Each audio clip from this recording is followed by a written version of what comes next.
Well, hello everyone. Welcome to the Agronomists. I am your host, Lyndsey Smith. And just before we went live, my Wi-Fi decided to kick me out. So please, everyone, cross fingers, toes, and all those other things that this actually works. Thank you to everyone for joining us so promptly here. It's great to see everyone from across Canada joining in here. It sounds like it's bath time in Saskatchewan. So yeah, thanks, Farmer Jim, for making us part of your evening.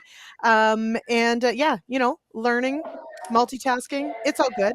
All right. So tonight, before we get into tonight's broadcast, of course, do want to remind everyone if you do collect CEU credits, head on over to realagriculture.com/agronomist tomorrow morning. Let us know you participated, and we'll get you signed up for those CEUs. And we, of course, want to thank our sponsors for tonight's broadcast. I think we've got 4 of them yet again. So that is always excellent to see. And so we thank them very much. Of course, Decisive Farming by Telus Agriculture, Disruptors, an RBC podcast, CanolaMaster, and ADAMA Canada. While other sources of innovation run dry and fail to understand your needs, ADAMA is here to deliver, and we're all in on you. Talk to your ADAMA sales rep today. Okay, tonight's topic, I am super excited about this. I feel like there's never a bad time to talk about variety and hybrid selection, but certainly it is top of mind this time of year. So I shall bring in my guest to talk about picking winners, picking the best hybrid or variety for your farm. Joining me from Saskatchewan, I've got Ian Epp with the Canola Council of Canada, and joining me out of Southwest Ontario, I've got Marty Vermey with the Grain Farmers of Ontario. And we have kids too. So and that's okay too. We love them. Welcome here, Ian. Hello, Marty. First time for Hello. both of you. Good Hello. evening. Yeah. All right. Okay, Marty, I'll start with you. What exactly do you do at Grain Farmers of Ontario? What keeps you busy there? Hey, that's a great question. Well, sometimes I wonder myself, but no, I do lots of things. I'm the senior agronomist at Grain Farmers of Ontario. We're a farmer organization, of course, based in Ontario and represent all of the 28,000 farmers across Ontario.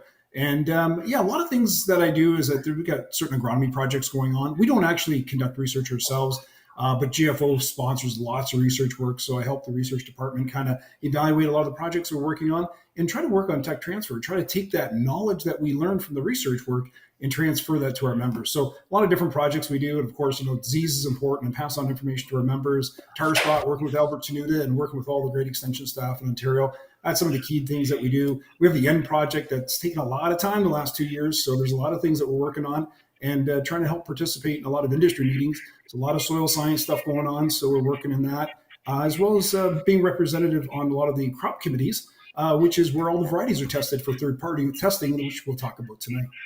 Yeah, absolutely, we will. And we've got some new data to plug through, so that's good. Now, and Ian, you are joining us from Saskatchewan. Whereabouts are you based? And what is your specialty with the Canola Council? Well, I'll start with the easy question. I live on the farm at Blaine Lake, so 45 minutes northwest from Saskatoon. So was able to move back to the farm. So when I'm not doing Canola Council, you'll find me doing some farming on the side or that. So it's nice being on the farm and being able to do this job. Specialty with council, for a long time I joined as the weed specialist. Again, like Marty was saying, we wear a lot of different hats as the agronomy specialist. Was a weed specialist for quite a while. Kind of transitioned to be more some sustainability, and then using my weeds expertise kind of into the MRL's world. So more on the regulatory side of pesticides and what do they do after we leave the farm gate, or how do we prep that? So similar to Marty, Canola Council agronomists, we get to work with researchers really closely, working on devising some research, funding some research, and then extending that knowledge back to farmers and taking what farmers are understanding, what they're having in the field, what they're seeing in the field, and this is cool. Can we do something about this? Or can we quantify this? Can we actually do something? So we wear a few different hats this year. Right now, we're kind of getting into prime extension season. So it'll be, I think, back, especially this winter, back on the road to farmer meetings and conferences. So looking forward to that. Absolutely. It's so nice to get back in person, have those conversations in the hallways and at coffee break time. Talk about how terrible the coffee is. Just kidding, sort of. Anyway, All right. So thank you both for that. It does really set the scene for what we want to talk about tonight, which is, of course, choosing those winners, picking winners. And this is not an easy choice. And one of the reasons I wanted to focus on canola and corn, especially, although we can certainly talk about a few others, is that, these are two crop types that do tend to have a lot of turnover of what's offered year over year. And so that, I think, lends itself well to digging through, how do you know you're making the right decision? What is fast enough to be adopting new varieties, or maybe what's too fast? How do you make that call? So that's what we're going to dig into tonight. So by all means, anyone who's out there in the comments, if you've got some specific questions, do let us know and get those into the comments early. We'll try and put those to our guests, but we've got plenty to dig through. So Ian, I'm going to start with you on the Canola Council itself set some goals, of course, for production in Canada.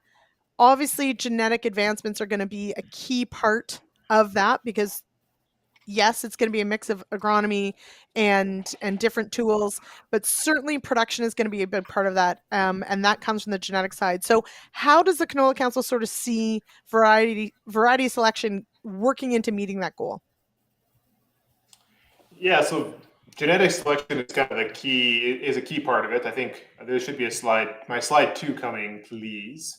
So obviously we need all parts of, building yield, new variety selection. There's a whole part that goes into it, and genetic, just the bare bone genetics of the yield capacity of a variety is really important. So we set this a long time ago. This is before I joined council, but a long time ago. So I don't know if we'll be getting there, but we still work towards these goals, and the goals of higher yielding, improving that average is still a good goal. So whether we hit the goal or not, we're moving that way. So genetic improvement, we had 8 bushels at that time. So that's a big bucket. And that was based on kind of where we were on the previous, I don't know what the time frame was they used when they came up with that number, but every year we do see a small increase in just the genetic, every new variety that comes out is a little better on its ability to produce that top end yield, and maybe that's yield stability. So maybe some of it's top end yield, some of it's yield stability under marginal conditions.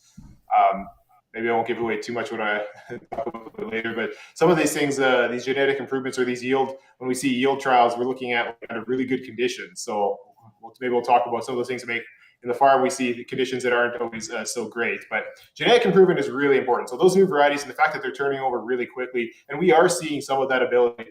If you look back 10 or 15 years to see somebody growing an 80 bushel canola crop was crazy. And now, if the conditions are good, we're not averaging that, but I know some regions or some growers, if they get the right moisture at the right time, things go fairly well for them.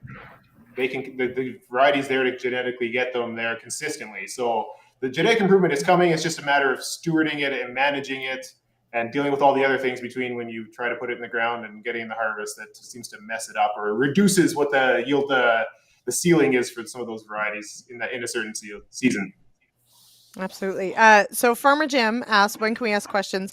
All the time, Jim, whenever you want. But if you're going to ask how to make it rain, we can't answer that. And we're not going to be able to. So I'm sorry. Jim is based near Lancer, Saskatchewan. It hasn't rained in a while. So I'm sorry, but you also live there. So I don't know what to tell you.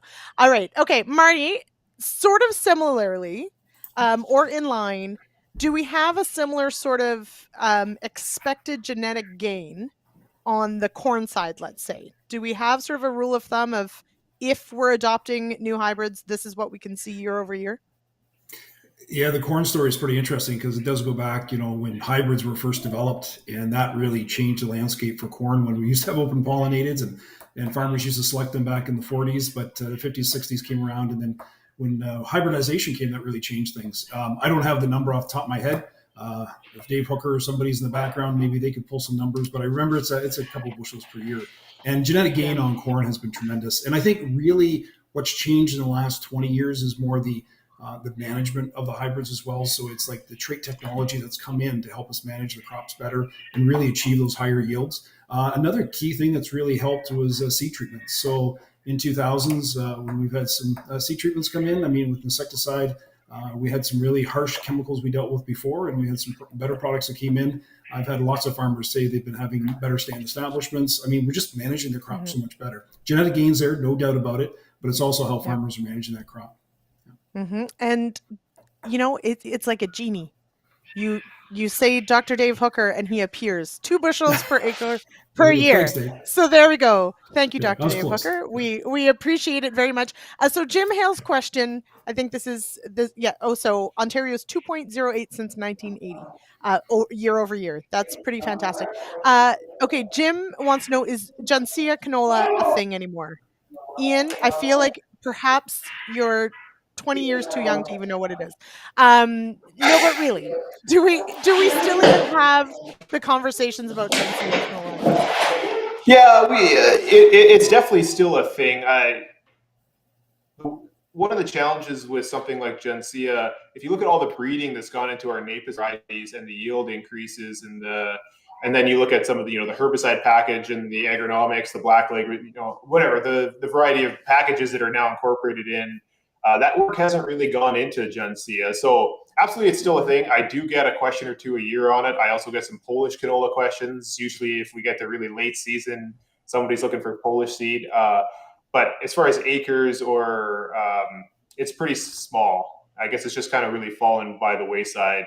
And after I guess the last 2 years, I've had a few more questions on it. Just it is a little more drought tolerant, and then maybe you can find some seed, maybe cost effective in some cases. But that is one of the tough things with not a lot of new varieties or any new varieties coming out. It just the yield potential is where we were 20 years ago, or I'm not sure when the last variety was released, but a while ago.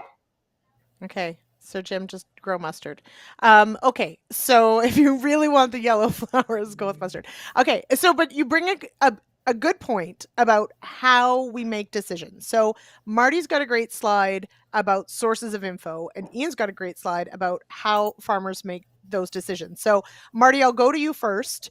And Jay, producer Jay, I think it is slide 3. 3. Yes. Slide 3.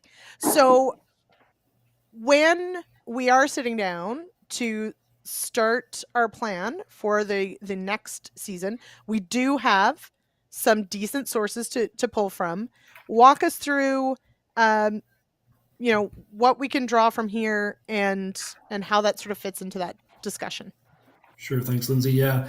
So there's lots of sources of information. Some farmers are looking for seed varieties and wondering, where do I get the information? Where do I buy my seed? So the seed retailer, your seed purveyor, is your best choice to start talking to them. You probably have several in your area from different seed companies.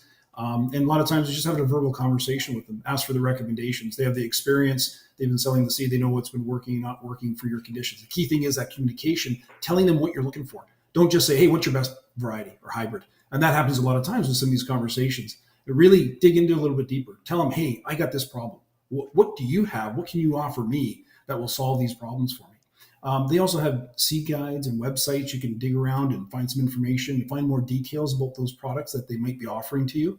And there's trial data. The seed companies have trial data, and also local farmers have trial data as well.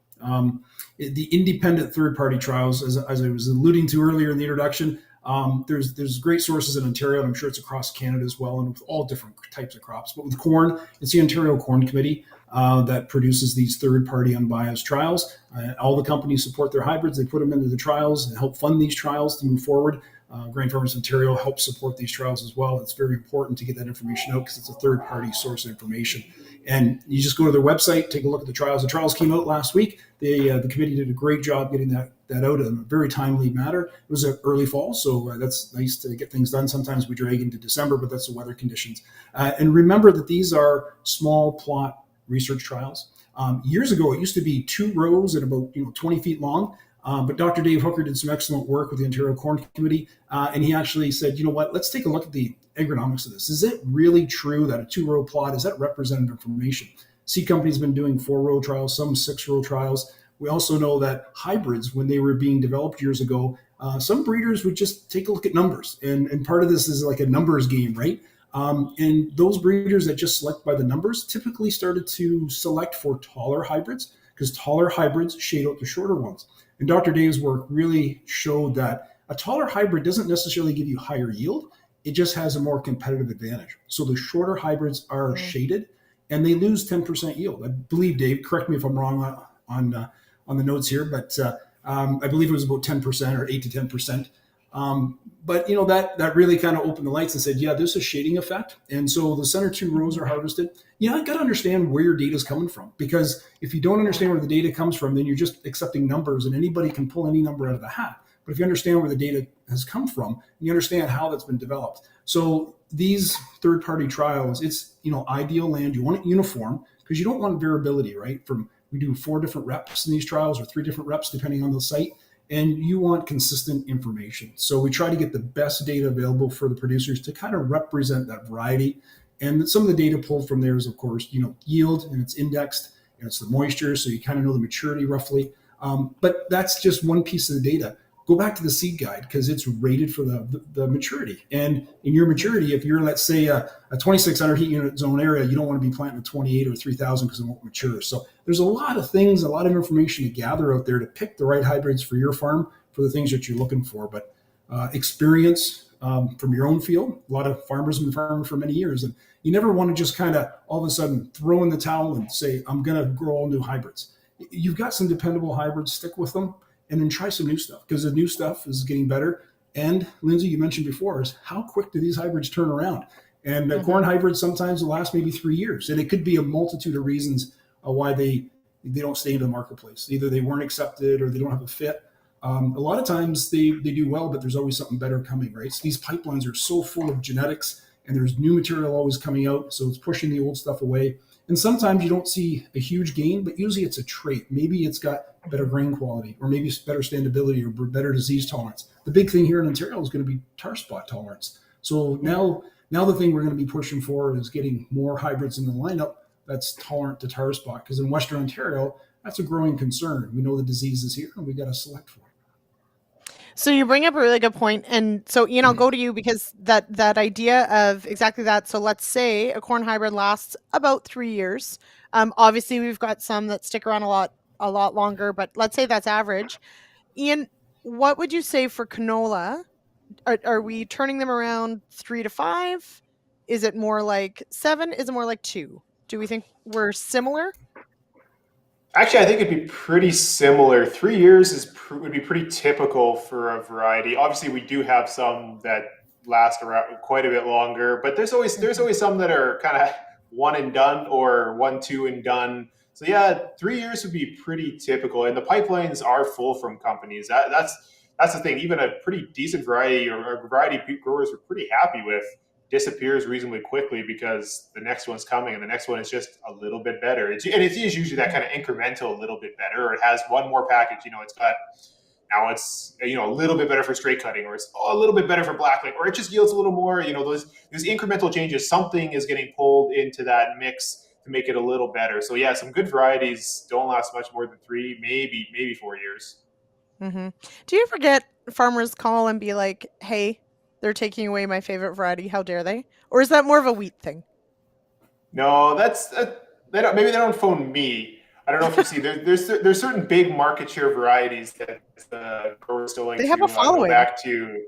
Oh yeah, yeah, and that's good. And some of those varieties, they're remembered for a good reason. They were just head and shoulders above at their time. Mm-hmm. Some growers may say they would still hold up today. I wonder on the disease package, or on something. I think we'd be a little surprised if they wouldn't hold up quite as well as our memory maybe did. In their day, they were really good, but 5 or 10 years later, I think somebody in the comments may have just picked a variety. Yeah, one of the ones. Yeah, I was going to say it was big, but looking back, varieties today offer a few more options. Not that it was a bad variety. It'd be better than brown mustard, maybe, but. Maybe. Okay. Yeah. So, but this does bring up a really good point of all the things that sort of come together, that it's not strictly yield, obviously, but that is one of the things, a big driver. And so we're actually just before Producer Jay, I'm going to thank our sponsors just quickly before we switch to the how farmers sort of make their decisions. So, I do want to send a shout out to our sponsor for tonight, ADAMA Canada, Decisive Farming by Telus Agriculture, Just want to make sure I'm on the right one. Yes, I am.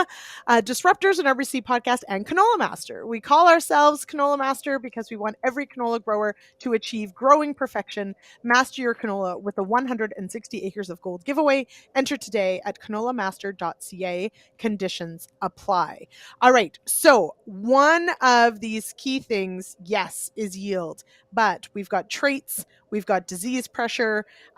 Marty, I really like your point of asking the question or offering the information of here's what I'm dealing with, what solutions are available to me. So Ian's got a really great slide here. I think it is, I don't know if you know off the top of your head, it's the one with the why farmers choose certain varieties. It is slide 4, Jay, of Ian's slides. And then we've got some good questions to go through. Okay, so I thought this was really cool. And we did just a general poll on Real Agriculture not that long ago about where farmers go for information. And if given the choice of third-party data, that's where they wanted to start. But looking after that, it was actually sort of field scale trials and plot data that they really wanted to see in their area. So it really does bring home that, trying to find the genetics that work in your area, which is really key. But I found this interesting that seed cost was so far down the line, and that weed control technology was maybe so far up, maybe because, Ian, and I mean, I'd love to hear your opinion on this. I feel like, isn't that a foregone conclusion? It's like you pick one of the HDs, you just whatevs, and then you go about your day. Like, is it that big of a decision, really? Well, this data is from a recent grower survey. So we had a couple hundred growers across Western Canada. So, like Marty was mentioning, you're talking to growers extending. I want to know where you're at. What's the grower at? What are they doing? And then we can talk about, why that's really good, or maybe there's other things to consider, add to that toolbox of when you're picking variety. So yield was number one, no surprise. Past experience with the variety, we talked about that a little bit already. If it worked for you last year and you're really happy with it, there's a pretty good chance you're going to keep it in the rotation. I would argue maybe don't coat the whole farm with one variety, but you're going to keep it in the rotation. That's a good thing. Harvest characteristics in the canola world, that swathing versus straight cut, we've seen a lot of movement in the last couple of years. And even if you swath it, the straight cut variety kind of gives you some opportunity to decide at harvest time how you want to manage it, or depending on how harvest is going, change your mind or do something with it. The weed control technology, you see regional differences with this, whether you're dealing with a key driver weed that's really you're struggling to manage, or what other crops you have in rotation. As much as 20 years ago, maybe 25 years ago, canola was sometimes a bit of a cleanup crop, a Roundup Ready canola. You did other things in rotation, then you cleaned up your crop. That still does happen in some rotations or in some situations. So we have a lot of resistant weeds. It's only getting worse and it's getting more challenging. So mixing that up, also with if you're running a tighter rotation, we run into growers trying to manage their volunteer canola. Canola is a little bit weedy that way. So depending on how that goes, weed technology, I think if anything, as a person with a bit of a weeds background, it's making a bit of a resurgence. So it makes me both happy and sad. It's unfortunate that we have to talk more about. It's more difficult to manage. It's not back to the just throwing on some edge and muster. We're not back to those days, but it is getting a little more complicated, and growers that need to be proactively managing that. So things like days to maturity still factor in somewhat. You got a few more there. Seed cost is low, and I think it's an important one. Seed is really expensive in canola, especially when you have really dry years or you have challenging years. Stand establishment, coming right after seeding, that stand establishment is really tough. And we spend a lot of time working with growers on how many plants do you want per square foot, how are you going to make an optimal stand. But at the end of the day, if you're deciding to grow canola, the difference in variety costs isn't that big. I think that there's more money to be made or lost in how you manage that stand. So actually, I don't mind that being a little bit lower. So the one takeaway I would have on here, so yield is number one. That's not a surprise. I would want growers to really think of, usually they look at the book, you look at your seed guide, your independent source, and you say, hey, this one's the highest yielding. I want that one. And that's not a bad starting point.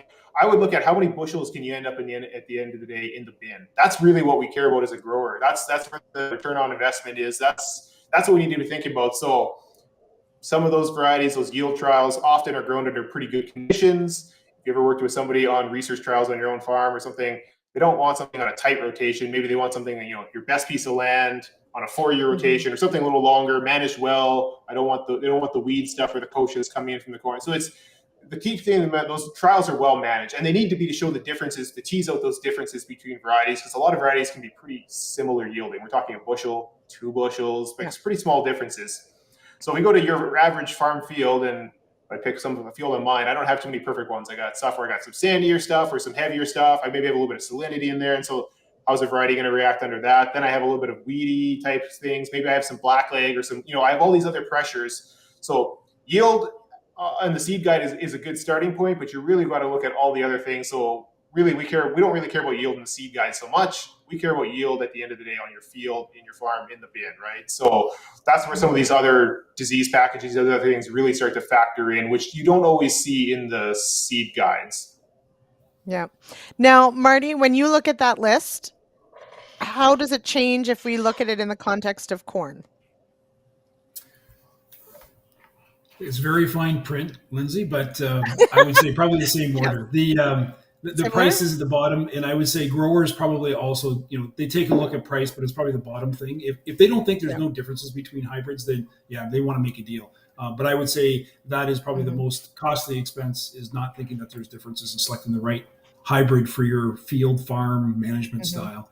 But very, very similar. Farmers will want yield. Yield's what pays the bills. You want to have that quality grain. Harvestability in corn is probably another thing. They don't want something that goes flat and it's hard to harvest and takes forever. So cost in harvesting and that and managing it. So, but the whole cost would be the trait package they're using. There's certain products that they're using that can be less expensive. So it's your whole cost per acre. Now, what about the maturity side? So, we talk about this a lot in corn, certainly, and yes, soybeans as well. But is that one that, you really try to hone in on, that to, obviously you want to capture as much yield potential as possible, but also you want something that does well in your area. So should it be more important than it is? Yeah, and I'd say a lot of farmers, it is important. They want a product that matures, so it has black layer, which is physiological maturity on corn before frost hits. Because if you have a really super late day product, or you have a frost, you're going to lose test weight, you're going to lose yield, and you got garbage in the field you have to deal with. You don't want to deal with that. You also want, disease tolerance. You don't want DON. You don't want gibberella problems either. So because you got to market that grain. But maturity is something that a lot of farmers actually, because of our selection of hybrids is so great, they will actually put a package of hybrid maturities in, because then that spreads out your risk, especially for pollination. Pollination timing is really important, especially with the heat that we had this past year. I thought we'd see some differences this past year between early flowering, late flowering, corn hybrids that were filling later in the season when we'd had the rainfall. We do see some differences with the rainfall, especially 10 days before pollination. So spreading out your risks in pollination is really important, and that's where playing with your maturities. And also looking at seed guides. And a lot of times seed guides will indicate when they pollinate. They may be an early pollinator or late pollinator for that maturity zone. So it's good to take a look. There's a lot of information that you can dig into some seed guides if you know how to interpret the data, and you can correlate some of the traits and some of the information they provide between, standability and disease tolerance and stuff like that. But maturity is critical, and farmers will grow, maybe everybody has a different strategy. Some people will put some early hybrids in so they can harvest early to get the early market when the ethanol plants are looking for corn. Some farmers will grow their 50% of their main maturity, and then they'll grow some late day hybrids, maybe plant them early and try to get the big yields. Some areas we don't see big yields with late day hybrids. We see wetter corn, but sometimes we don't see that higher yield. But in some areas of the province, when you get more in that 2,900, 3,000 and lower, especially 28, 2,600 years ago, we've seen a huge yield difference between. So people were kind of pushing the maturities, trying to get, you get an extra 20, 30 bushels with something that's only maybe 3-4 points wetter moisture. You pay a little drying charge, but you're getting so many more bushels. So there's been a lot of that going across the last number of years too, trying to find that right fit, right? And everybody's secret recipe to farming is part of that is what does it make up? Do I put 25% late day, 25% early, and 50% of my main maturity? I would love to know everyone's secret recipe. So if you have it, please share it. I think we would love that. Okay. And so to Jason's question, and then I think I will go to the clip, producer Jay, just one moment though. So Jason Vogt out of Southern Manitoba asks, canola has the genetic potential for the yield. Yes. but the inconsistency in achieving yields compared to crops like wheat and oats, or seems to be more inconsistent. How do we get the consistency in canola? So first of all, if you want to argue with Jason whether or not that's true, you may. I probably agree. But is the consistency of maximizing that genetic potential one of the key things we need to unlock here? Yeah, definitely. In some ways, you could argue that genetic potential is not our limiting factor pretty much every year. Obviously, as you drag up the genetic potential, I think the bottom end comes up as well, where you might have been in these conditions, you might have got a 30 bushel crop, now it's a 35, or that yield stability is a component of it. So increasing genetic potential is a good thing, even if we're not realizing it. That being said, any of the varieties you see in the marketplace have a genetic potential that if we got up to it, any grower would be pretty happy with, right? It's really high. So that's why my focus is on all the other things after that. So your disease, your yield, how else are we going to manage this crop? What else is going on that's dragging down yield? So, step one maybe is field's got to be weed free at the beginning, right? If not there lops off 5 bushels or whatever it is if we're doing a kind of cleanup on big weeds. If you're in the dry part of Saskatchewan, as my farm has been the last couple of years, you get these big winter annuals. They're sucking on moisture before my crop is. I don't have a lot of extra moisture kicking around, so just lop off a few bushels there. And then you get a stand establishment in canola is pretty dynamic. So how many plants per square foot and how uniform is that? If we're not doing a good job of managing that, suddenly we have all sorts of problems where, and I think there was some ADAMA Canada work a couple of years ago that looked at 90% of canola fields had portions of the field with less than 4 plants per square foot.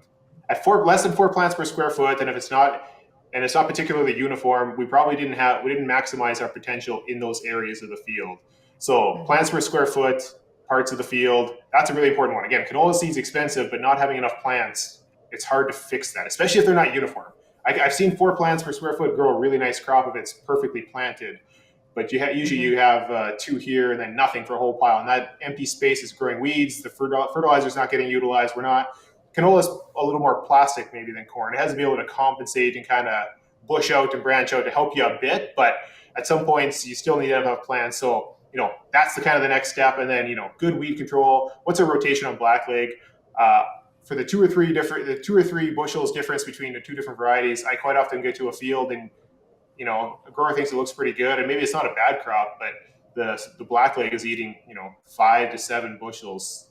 I was in a couple of fields this year where the grower's happy at the yield at the end of the day, but I bet based on the rating scales that we have, it could have been at least a 5 to 7 bushel crop better. So picking a different variety there, even if you had lost a bushel or 2 on variety, you would have picked it up on the blackleg management. So some of those things are bigger, like heat units, like Marty was talking about. You can kind of go by a region and then manage the region. Things like blackleg, which are pretty rotation dependent. This field is different than your neighbors literally across, or other fields on your farm, depending on what your rotation is, what your issues are. Things like clubroot. If you have clubroot and clubroot is bad, that should be a pretty top priority. If you're in the dry part of Saskatchewan and maybe you haven't had clubroot in the farm, I'd still consider growing a clubroot resistant variety, but I'd probably bump it down on my priority ranking there. There's a few other things I'd be picking first. So some of these things you can do by region. But getting back to the yield stability, managing it case by case and part by part is good. What's your biggest yield? I think I have a slide somewhere that says the biggest 3 yield robbers. We could go to that now if you want. Sure. Yeah. Do you remember which? Otherwise, I'll keep rambling. Yeah. No, that's okay. 3 yield robbers. This is every year with Canola Council we put together the top yield robbers because those are the things we really want to hone in on, right? What the low hanging fruit for bringing up our average yields. Slide 6, Jay. Slide 6. Oh, yeah, this is a good one. Yeah. No. There we go. There we go. I'll probably jump to. So these are the big 3 yield robbers. This year, I forget if it changed. It hasn't changed a whole lot. So flea beetles are always a challenge right off of the gate. And that's where we take a pretty decent plant stand. You've done everything right. You got your 5 to 7, 5 to 8 plants per square foot. And suddenly the flea beetles chew. And now we're managing this raggedy 3 plants per square foot. So that's a big one, tough one to manage. Not so much on I won't talk about that one as much. It's a really important one, but has less of a variety thing. It's a matter of getting the right amount of plants, whatever variety you're growing. Blackleg and the sclerotinia. Sclerotinia, outside of maybe the drought year, Sclerotinia is still our number one yield robber is from a disease perspective. And Yeah. growers aren't always like, we're aware of Sclerotinia, especially in those high yielding regions. We spray for it. We don't realize it usually doesn't hurt you with a bad crop. It takes a fantastic crop and it turns it into a pretty good crop. So it's that 65 bushel crop that ends up being 50. Nothing wrong with a 50 bushel crop, but it was there and we kind of lost it right towards the end of the season. So those are some, these are the, yeah. For our Ontario folks, that's white mold in beans. It's the same disease and it does the same thing. You have a really great crop, and that's in soybeans, right? You have to have a really good crop to get some white mold in there. But same idea, Sclerotinia does the same thing. So it is the same disease and it does the same thing. Brendan says, tell us how to control flea beetles. Brendan, that's a whole other show. And we are going to talk about that, and we will talk about it. It is definitely an increasing problem in breadth and complexity and all those things, because oh my goodness, I don't know if we have those great answers. I do want to go to the clip, and because I do want to talk a bit about flex versus fixed hybrids. But Warren Schneckenberger says that it baffles me how many farmers will give up 25 bushels per acre of corn to save $10 in drying. And I think this year, especially Marty, around here, like harvest happened a little early, I think, for me. I'm in Eastern Ontario, and it went really quickly. And there was a lot of farmers who were like, well, it's not late in the year yet. I don't need to harvest. But then they went and tested it, and it was like, oh my, like we need to get out there and we can actually get this done and dried pretty quickly. So yes, I guess that is to that point. I mean, it's a little tongue in cheek, but it is true. How do you have that conversation of, spend the money on the drying and get those bushels? Yeah, with the carbon tax, a lot of farmers are concerned about drying, of course, and want it drier. I think most farmers still want yield, though. But I think maybe it's the farmers that also have, they're staying with the older hybrids and they're not looking at maybe the performance data and seeing what they can do. Because you take a look at a lot of the trials, there's not much spread in moisture, and you may have like 6 days difference in maturity. And yeah, it's maybe 2 points different, especially this year. It dried down so quickly. We had, black layer that occurred very timely in September, middle of September, probably for most people. And then just dry down. We had some open weather, some low humidity that really dried it. And I know at the end of the season, there's a lot of farmers putting it directly in the bin and no drying at all. And that is unheard of. I mean, in Ontario, we don't normally do that. That sounds more like Iowa or Nebraska or somewhere out west where the humidities are low. But yeah, we've seen a fair bit of that. There's still a lot of farmers that started in a lot of areas at 22% moisture, but it rapidly went down to 18 and 17 pretty quick this fall. Mm-hmm. I do want a key point on that one. If you did put corn in the bin, go check on it, because we did get that nasty weather that came through. There was a lot of moisture. It got whipped around. And I do know of at least one person that had a little bit of spoilage happening. So, check your bins, everybody. And aeration. On the canola front, we'll do the same thing. We just put up a canola school today about storage, and get out there, check your bins. This is your weekly reminder to go and do these things. Okay, I do want to fit in this clip. This is a corn school we've got on the decision between fixed and flex hybrids, or where they fit. Jay, if you can run that corn school.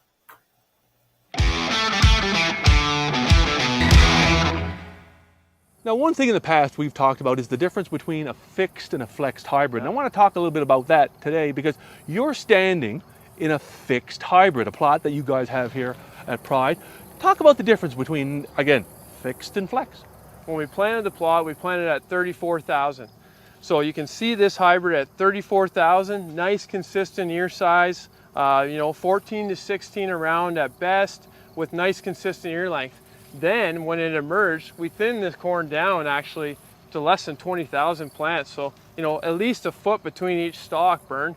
And when I look at the 20,000 versus the 34,000, the impressive thing with this hybrid is it really hasn't changed. It's very consistent from the low pop to the high pop.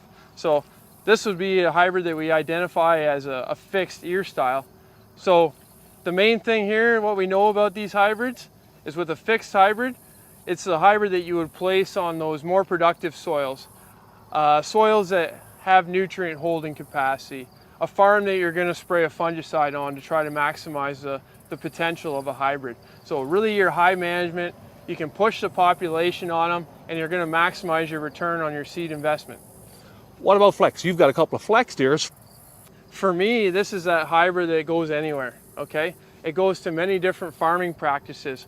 When you look at it on the low population burn, so less than 20,000 plants, it flexes out. We get 18 around, we get up to 40 long. So pretty impressive what it can do at low populations. So maybe, you know, a farm that's pretty heavy clay, it doesn't have the ability to get 200 bushel corn, maybe 160 is kind of an average. This is a hybrid that'll really give you a max return on investment, because when we look at that higher population, 34,000, we shorten it up quite a bit. You know, we're only 16 around and we're more like 30 long on this hybrid. So Matt, let's talk yield. If I make a decision to use a fixed hybrid and put it in the right environment, and use a flexed hybrid and put that in the right environment, what type of yield advantage can I realize? Yeah, so typically when we look at this fixed hybrid and we're pushing it in that 34, 36,000 range, we can really maximize the yield potential and get, you know, 20 extra bushel over that flex hybrid that's really going to want to shorten up. And on the contrary, when we take that flex hybrid, we put it in its right element, you know, we cut back the population 30, 32,000. That's going to give us an advantage over this fixed hybrid quite nicely. And we can experience, you know, on the contrary, 20 bushel advantage that way. So Matt, this fall, if I'm a grower and I'm looking to put fixed and flexed hybrids in the right place, what should I do? Information in the seed guide? What type of conversation should I have with a seed salesman like you? Oh, that's an awesome question, Bern. Every fall we go through seed selection time. It's probably one of the daunting tasks for growers, eh? Like knowing what to grow. They want to maximize the return on seed investment. It's a big investment we always make. And I really think that knowing your field history, knowing your crop potential is the key when you come to talk to your seed dealer. Talking to the seed dealer and looking in the seed guide, you know, seed guide usually identifies hybrids by population tolerances. So those flexed hybrids usually show a lower population tolerance, and the fixed hybrids would show 32, 34,000 plus in that population range. So that's always going to be an important a tool to look at when you have that conversation and identify what farms maybe you're going to push, the ones that have that maximum yield potential, and what farms you scale back, maybe choose a different hybrid on because they're, you know, they don't have that yield potential, and you want to be able to maintain a nice ear size on that lower population. So.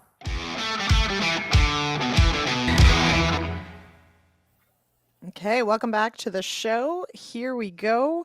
I do want to send out a thank you, of course, to our show sponsors tonight, ADAMA Canada, Disruptors, an RBC podcast, CanolaMaster, and Decisive Farming. Your soil has a unique story. At Decisive Farming by Telus Agriculture, we get that. Let's optimize your fertilizer costs and replenish your soil by tailoring nutrient plans to your field's needs. Visit decisivefarming.com to learn how to get soil health insights today. Okay, Marty, I'm going to go to you. Should I get hung up on this fixed versus flex thing? Because I'm still not sure I completely understand it, but I'm from the West, so corn is a mystery to me, wrapped in a riddle. But is that really where I should focus my time? I'm not sure. Well, corn germplasm is pretty unique and it's pretty diversified. And there are differences between genetics, so much so that, you know, if you get the old style Flint hybrids that came out of Europe and they're really hard kernels and they're all fixed ears, they're just 12 rows. And you can't get yield out of them by average population. You got to put high populations down there. And then some of that germplasm, of course, is getting mixed with dent hybrids from here in North America. And you start to get a lot of these combinations in genetics. And then you can start to trace these hybrids and figure out how to manage them better. And yeah, a fixed hybrid, they do best under high fertility soils and push the populations. They're always going to give you that consistent ear size and uniform. And that's how you get yield out of those hybrids. Now, on the converse, you know, it's good to have a flex, know where to put a flex hybrid, because you get conditions if it's, say, heavy soils and all of a sudden you get a low population because of crusting issues that you had, say, on clay soils. You don't have to worry about if you've got, you know, a little bit lower population, 28,000. You probably still, if it's a good season and the good weather conditions going through, you can still have the same yield potential you'd have at, say, 32. But if you take that hybrid and push it up to, you know, 40,000, you're going to have small ears. You're going to be very disappointed. I don't know if we can go to the slide number 9 first, and I'll just have Jay kind of go through a couple of those slides and just kind of show you what every farmer's dream is slide number 9. I've seen. And that's what we all dream about, right? And those are different hybrids. And that was in a plot, I think 2 years ago, just perfect pollination, just perfect conditions. And actually that was at low population. So we didn't have any stress on those plants, and it produced all the kernels right to the tip. I think there was one or two flex ears, and there was maybe one fixed ear in there. But go to the next slide, number 10J. And you can see under a little bit higher populations, you can see some differences here. So the ear that's on the left-hand side is what I would call a flex ear. A lot of times this hybrid will put out like 20 rows, and it just builds a real big cob early in the season because it doesn't know how much competition is going to be there. And then through the growing season, once it starts to elongate during V6 to V12, it starts to develop that cob, and any stress conditions will alter that ear size. And that's what happens with flex ear hybrids. And during pollination and the stress in grain fill will change the length of that ear. And you can see that kind of what they call a dirty nose, that little brown tip on it. That's very typical of flex ear hybrids. They'll never be a perfect ear. If you go in right in the center there, you can see the little bit narrower ear, but it's filled right to the tip. So whatever population, that fixed ear hybrid, that one will always be like a photocopy ear. And you need population. So you do need to manage them differently. So when you are looking at the seed guide or talking to your seed rep, ask them what kind of hybrid and how do I best manage it? And hopefully they have a good understanding, a good handle of it, and give you those recommendations. Some seed guides will have population recommendations in there. And especially if you've got situations, I got gravelly soil, I got drought conditions. Should you be putting in a fixed ear? No, you should be putting that flex ear hybrid in there because it can adjust to the environment. If you get lots of rainfall and you put lots of fertility down, that sand may yield great. But if you get hot, dry summer like we did this past year, and in some of the tobacco sands, it's just going to burn up. So you've wasted money on high population. So you don't want that fixed ear. So really managing the hybrid where it fits is really important to get your best yield. Okay. There is one more slide. Do we want to share it, or do we? Yeah, show that one too. That's the sample of this year. That's this year pretty. In the dry weather, less pretty. Yeah, and you still got some fixed ears that are still. I don't know how they did it. They put some corn out there, and the flex ears just had so much stress. And that shows what happened this year in the real hot, dry weather. And this population was 32,500, so really not high, but with the conditions we had this year, just shut the plants down. And it was fired up even before it pollinated on this plot. Yeah. So before I move on to diseases, because I do definitely want to talk a little bit more about diseases, both of corn and canola. But Ian, I'll put it to you. I mean, I do feel like on the corn side, and Marty alludes to it, there's this amazing sort of genealogy to it, but canola's got some pretty depth of genealogy as well. But I feel like we're not there. We're not where, we can really say this type is going to work better here, and this type is going to, we really still are looking at some of these other things like the disease level per field, if clubroot is an issue, and getting that plant stand more so, if that's fair, more so than, this type is going to do better here. Yeah, no, that's fair. Corn has had more breeding time and more money like globally put into it. So that may be factor in. And part of that's just a different animal of a plant. Canola has this ability to be a little more plastic, which is good. So, growing, maturity dates are important, but not as important in canola. We can do more adjusting. Our plant stands, we're really, when we talk plant stand, you're talking about exactly how many you have per. I'm really talking more about like the minimum you need. You could have a few more plants and it would probably not harm you up to a certain point, but the yield's kind of flat and you're spending more money on plants, on seed. Really, we're generally noodling around on how few plants can we get away with to still have optimum yield. So the plasticity of canola does make it a bit of a different animal to manage from that point. So that does give us some ability on the genetic front where variety can compensate under conditions pretty well. Some of the problems where we run into with canola, and this is kind of across the board, and there's a pile of research looking into this, but as always, it's complicated, on drought resistance, or where we have really good crops that run into problems. Maybe they don't perform as well as their cereals or something. Those plus 30 days during flowering, you get heat at the wrong time when canola is flowering, and you shorten that window. Canola has some ability to compensate if you have a good moisture underneath. Maybe it'll flower a little later. It might run out your window. It might take a little longer to mature. But especially the last couple of years, if you're dry and then we get plus 30, you take that yield potential. You've built this great plant. The architecture is there, and then that is a tough one. So some of those ones, there's a pile of work looking at how does canola compensate for this heat, or what do we do to deal with these plus 30 days? on the farmer, on the growing end for next year, you can mess around with your planting date. There are a few things you can try to do, but we don't exactly know when it's going to get you get a week of plus 30. If you get that right in the middle of flowering, that's a pretty tough one for canola. So some of those issues are still ongoing and largely out of the grower's control, unfortunately. I feel like, Ian, so years ago, Gary Martins at the University of Manitoba did a sort of tongue-in-cheek presentation where he showed that, canola really should yield 110 bushels an acre if you added up all the promises, right? That doing everything right would tell you. I feel like we needed to do it the other way, that like, okay, if you have 100, here's where, exactly that, Ian, you lose 5 bushels at here, you lose 10 here, you lose 15 here, and now you're in your 45 to 55 range. Maybe it's less fun because it's, whittling it down, but it's probably more realistic. And I'm a very realistic person. Okay, I do want to spend this last little bit of time on diseases. So there is a question from Jason. I am very quickly, because Marty, I am going to go to you to talk about tar spot. But first, Ian, is it verticillium stripe, wilt, or just verticillium? What do we call it? What's official? I think if you're in Manitoba after this year, you might use a word for it that I wouldn't put on air. Right, we can't say that on air. Verticillium stripe is, I believe, the technical. Okay. But verticillium, everyone knows what you mean now. 5 years ago or 10 years ago, nobody knew what we were talking about. Yeah. And so it is a tough one. You didn't see it in my biggest yield robbers, partially because that data is a year old now, and you got to throw in and it really did blow up big in Manitoba this year. This was kind of the first. We've known it's coming, and it's it is in Saskatchewan, a little bit maybe in Alberta, but Manitoba really is the epicenter of this, and where we're seeing it bad. And we still haven't really.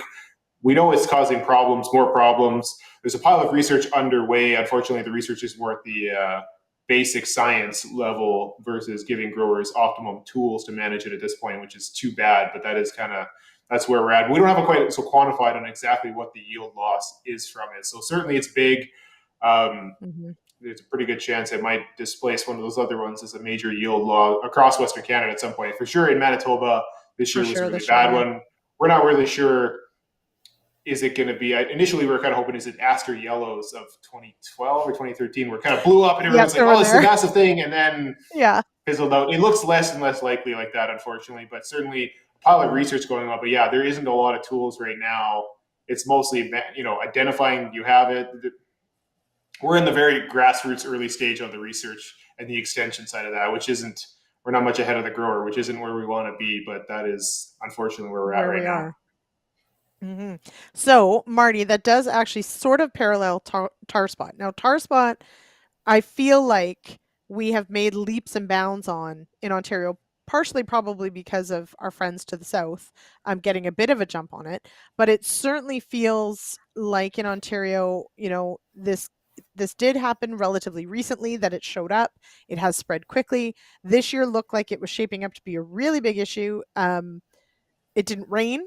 So in many areas, which sucked, but also really helped on the tar spot front. But where are we at with, from the genetic selection side? Do we have some better answers on if we can manage this with genetics?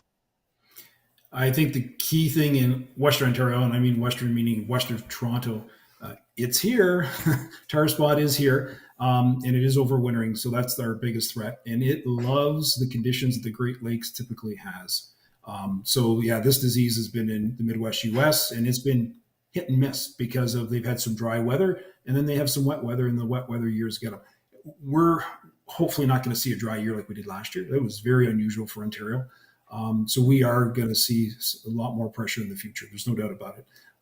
Corn on corn, Albert Tenuta has been doing research work the last couple of years, and he's working with the pest network from the U.S. And so he's got a handle on what products work the best for control and the timing. It's 2 years in a row now. His trial showed that the disease was present that first week of July. It was there, but this year it didn't build, as you mentioned, because we didn't have the weather. We didn't have the leaf wetness. And he's also got hybrid trials there, and the seed company's been working with them and evaluating them, going in and evaluating the hybrids. So they're getting a better handle on it. I think a lot of the companies are starting to really help farmers with their selections, and the seed companies want the farmers to have success. So they're going to be helping to make sure they're finding the right products, and they go through their lineup and select the right products that fit in that area. that have better tar spot tolerance. There is no resistance. There is no hybrid resistance at this time. I'm hoping in the future maybe somebody finds a trait or something genetically that helps, but at this time we don't have anything in the market. But we just keep looking, and we look at cultural practices, and we look at fungicide applications and managing it. The best thing a farmer can do is make sure that they're scouting their fields. Don't drive by, because by the time the field dies, you wonder what happened. It was tar spot, because it can change within a week. So you got to be on top of it and scout those fields.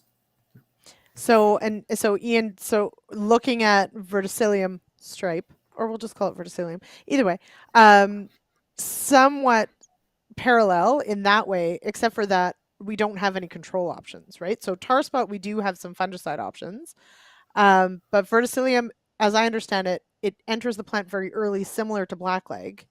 So we'd need either genetic protection or something super early on, and we're just not there.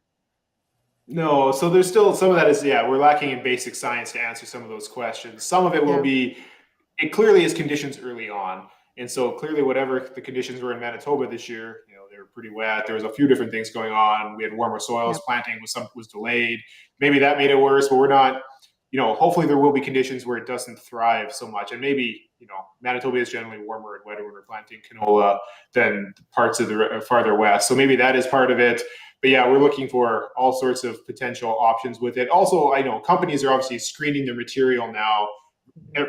Everyone is setting up verticillium nurseries to be able to say, like, do we actually have some sort of resistance? Actually, we didn't realize in our gym, and we don't really know. It takes a few years to kind of quantify that. This year would have been a great year to test a lot of those varieties, and maybe there are some differences.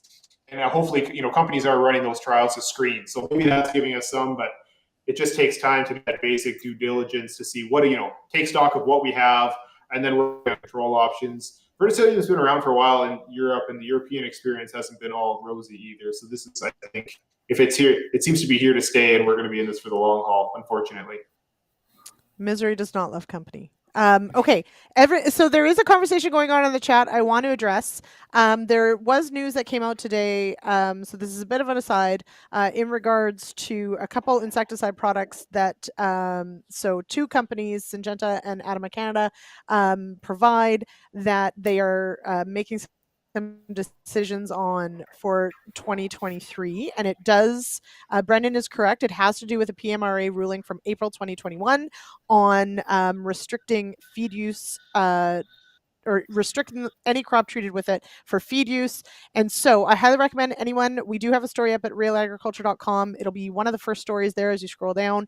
The details are in there, and we are following up on it. And I will likely be talking to Corny Thiessen with ADAMA Canada tomorrow. So we will keep you posted. But yes, this is definitely one of the ones we are keeping an eye on, especially as it relates to insecticide options for 2023. So thank you, everyone. But head on over after we're done here to realagriculture.com, and you can get some of the details there.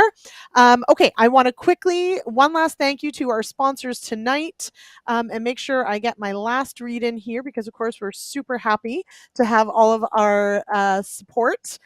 We really do appreciate it. So thank you to all our sponsors, to ADAMA Canada, Decisive Farming by Telus Agriculture, CanolaMaster, and Disruptors, an RBC podcast. This fall, it's tackling a critical question: how can Canada help feed the world while simultaneously slashing carbon emissions?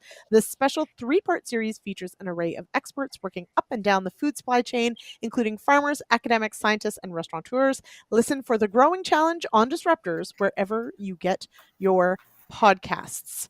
All right.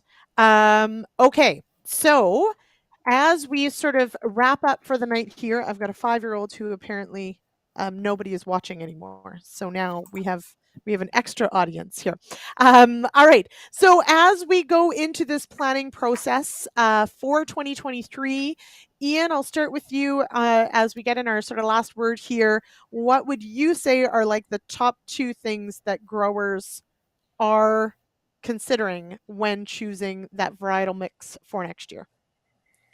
Yeah, if I had to pick 2 things, one would be don't coat the farm in one variety.